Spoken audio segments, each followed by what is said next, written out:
I did a video a long time ago where I talked about the new fitness trend, doing as little as humanly possible. And what I really meant in that video was like, you don't have to do cardio. You could just count your calories, like the Weight Watchers, and you'll lose weight because it's all calories in, calories out. And you only have to work out twice a week. You don't have to lift weights more than twice a week. And you don't have to diet or eat anything you don't want to give up your favorite foods. You can, eat the absolute bare minimum amount of protein for a couch potato who has never so much as seen the inside of a gym on a television commercial. And then the rest of the day, just fill up your calories with, ho-hos and cheesy poofs, okay?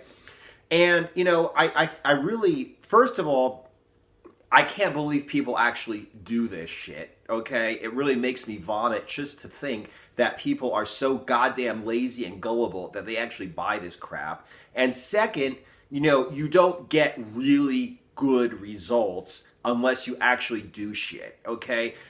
There's nobody who's gone from like really obese to being like normal without doing some form of cardio. There's no one who's gone to like, really championship, very lean on the stage condition without doing some kind of cardio. And don't tell me about the 1 out of 10 trillion people who did it. I'm talking like, it doesn't really happen. And the third thing is, this channel was built upon getting in shape by getting in shape, okay? Not like I want to be a pretty guy, so I want to do a little butt squat workout. It was basically like I'm going to train like an animal to get this kind of result, and then after that, if you diet so that you eat enough to fuel your workouts, recover from your workouts, and no more, you'll be lean, which means you'll look like that kind of a person. Like my first workout was the anaerobics workout. I just wanted to do, if I could do these kind of an anaerobic, plyometric, interval workout, and I diet so that you could actually see the muscles I have, I will be in awesome shape. I didn't think, how do I look pretty? I thought, how do I become a fucking beast? Diet while I'm becoming a beast. I'll fucking look pretty because beasts are pretty, And it's the same thing I'm doing now. I'm adding in all kinds of, weighted calisthenics. It's not like, how do I look like a pretty guy with bigger muscles? It's like, I'm adding weights to my calisthenics. Weighted pistol squats, weighted pull-ups, weighted chin-ups, weighted dips, weighted ring push-ups, weighted rows, okay? Barbell squats, trap bar deadlifts. And guess what? If I get strong as all hell, I'm going to look like somebody who is strong as all hell, okay? So that's another problem that I really have with this. You don't have to work out, only just a couple times a week. Like, if these people could come out with a way to have big puffy muscles, but not be strong at all, they do it because they just want to be pretty. And like I said, that really makes me vomit blood when I think about that. I'll give you an example. I remember when I was in the Army, there was a guy who had a 2-wheel drive truck who was talking about getting it lifted. And somebody's like, why are you lifting your truck? He's like, because I want it to look like a 4x4. So this guy has like, a 4-cylinder, 2-wheel drive, pickup truck that he's trying to lift so it looks like this huge giant monster truck, but it's really, just a fucking paper tiger. It's a bunch of horse shit. It's just ridiculous when you think about it, that like, I don't really want to have a powerful truck with a powerful engine that's, 4x4. I just want it to look like that. Now, I don't drive trucks, okay? I'm from New Jersey. I'm a city boy. I lived in Germany for a long time. I'd rather have a car than a truck. But the fact is, if you're going to buy a truck, buy a fucking truck. Don't buy a truck and make it look like a truck. Buy a fucking truck, okay? End of my little rant. Now, the reason why I'm doing this video, actually, is because there's that video that I did about, the new fitness trend, doing as little as possible. Somebody made a comment, and all he said is, Mike Mentzer, Dorian Yates. Dorian Yates, most people should know, back in the 90s, he was like the original mass monster. He's the guy that went from like the 80s, 90s physiques to becoming like the physiques of today. When, let's be honest, people put in like a lot of a growth hormone, insulin, stuff like that. They just got huge, okay? Multiple Mr. Olympia winner, okay? Mike Mentzer was almost Mr. Olympia. I mean, he was one of those guys, back in the 70s who won just about every single contest except for the Mr. Olympia.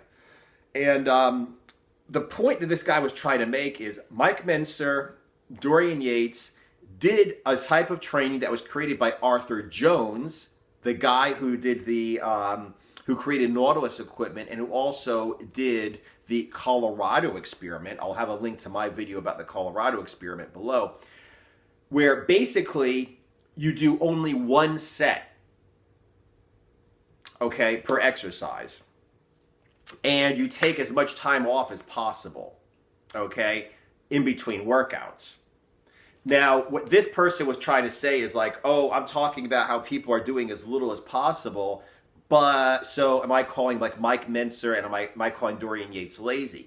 No, I'm not, okay? Because their idea is to do as much work in as little time as possible, to beat yourself into the damn ground in as little time as possible, then take a long break, okay?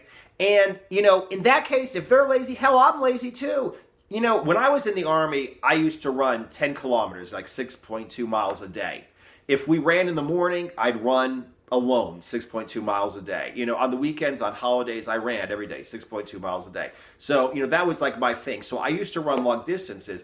But right now, I don't run long distances. What do? Today, I did, 5 sets of 2 minutes of jump rope with 30-second break in between. Then I did 10 seconds of 1 minute, or 10 sets of 1 minute with 15 seconds in between. Okay, that was my workout for today for cardio. It was not even a half an hour, okay, and it was actually like 20 minutes of actual work with breaks in between. So you could be like, well, if somebody runs and jogs, I'm going to put on my pink socks and jog for 2 hours. Now, I know jogging sucks, okay? I know there is a lot of pain tolerance, that you have to do for long endurance training. But the fact of the matter is, I beat myself into the ground when I do this. Like, I jump as fast as I can for those 2-minute sets. And the 30 seconds, I'm just trying to get my breath back to go ahead and kill myself for another 2 minutes. When I do the 1 minute, not only am I going as fast as I can, I'll sprint the first 15 seconds, then I'll run in place for 30 seconds, and then I'll sprint the last 15 seconds. That's how I do every minute, and I do 10 minutes of that with 15 seconds in between. So I kill myself, and then I take a tiny little break in between, and then I kill myself again. Okay? So, yeah, it's a short workout. Does it mean I'm lazy? Hell no. Another workout, that kills you a lot more than jogging 10 miles, because like I said, I used to jog 6 miles every day, and I've run 10 miles, 12 miles on more than one occasion when I was in the Army, is running sprints. Oh, all you're going to do is run 100 meters, then walk back. Yeah, if you kill yourself, fight tooth and nail to run that 100 meters, and then you walk back, and then as soon as you're back, you kill yourself for another 10 sets of that will really kick your ass, okay? So, just because Mike Mentzer and Dorian Yates were only doing one set on most exercises, they do let's say a warm-up set. Then they do another warm-up set. Then they would grind themselves into the damn ground. They would go as hard as they absolutely positively can. Then they would have a training partner help them. So I can't even lift the bar anymore, and now you're helping me, lift it, okay? Then you're helping me lift it. At some point, you might have to lift the bar for me. I can barely move my arms. You drop it, and all I do is just resist on the way down as slow as I can. Then you help me up again all the way down. Okay, another thing is, how about doing drop sets, okay? So you'll do as many reps as you can, and instead of having 45s, you'll have a whole bunch of 25s on the plate, on the bar, okay? So you'll go ahead and do as many as you can, then you drop a 25 from each side. You do as many as you can, you drop a 25 from each side. You do as many as you can, you drop a 25 from each side. You do as many as you can, drop until you're finally there with, just benching the bar, basically, okay? So this one set takes, a minute, 2 minutes just to do one set. So what I'm basically trying to say is, I don't care if you put in an hour's worth of work, okay, by doing multiple sets and getting a pump, or by jogging 10 miles or whatever, or if you do the same amount of work in 1/3 of the time. Like I said, I mean, these people, Dorian Yates, Mike Mentzer, they build up insane bodies and they killed themselves. The amount of work that most people put into 3 to 5 sets per exercise, they would put into that one set. As a matter of fact, Dorian Yates, one of the reasons why, I mean, at least it was rumored, one of the reasons why Dorian Yates stopped competing is because he had so many goddamn injuries. He was working so hard on that one set that he fucking tore his bicep. I remember that when that happened because, there used to be magazines, bodybuilding magazines back in the day. I remember when he tore his bicep. They had this big nasty picture in the magazines of his bicep. Okay, I think he tore some other muscles. He had injuries. He was training so goddamn hard his body couldn't keep up with it. So, like I said, I mean, you got to work. You've got to work. Whether you put all that effort and all that pain and all that work into like just a short amount of time and it like kills you, or if you separate it over, like I said, jogging 10 miles instead of doing 100-meter sprints, instead of doing burpee intervals, instead of doing jump rope intervals. If you do several sets of a weight exercise, a bodybuilding exercise, instead of just killing yourself for one set of each exercise, it's all basically the same. The question is, do you really want to concentrate it into a short amount of time, or do you want to do it over a long amount of time? And as long as you're working, as long as you're building strength, building endurance, building explosiveness, building whatever you're trying to build, I'm happy. I mean, I'm respecting you. It's just like I said, these people who are like, do as little as possible, make it as easy as possible, diet as little as possible, eat as much crap as possible, and just fucking be a goddamn YOLO 15-year-old little baby boy, frat boy. That's what really gets to me. But like I said, however you want to put your effort in, concentrated or over a long period of time, I'm happy. As long as you're working towards a fitness goal and trying to achieve that, you are putting in the work, you're not lazy, and you definitely have my respect.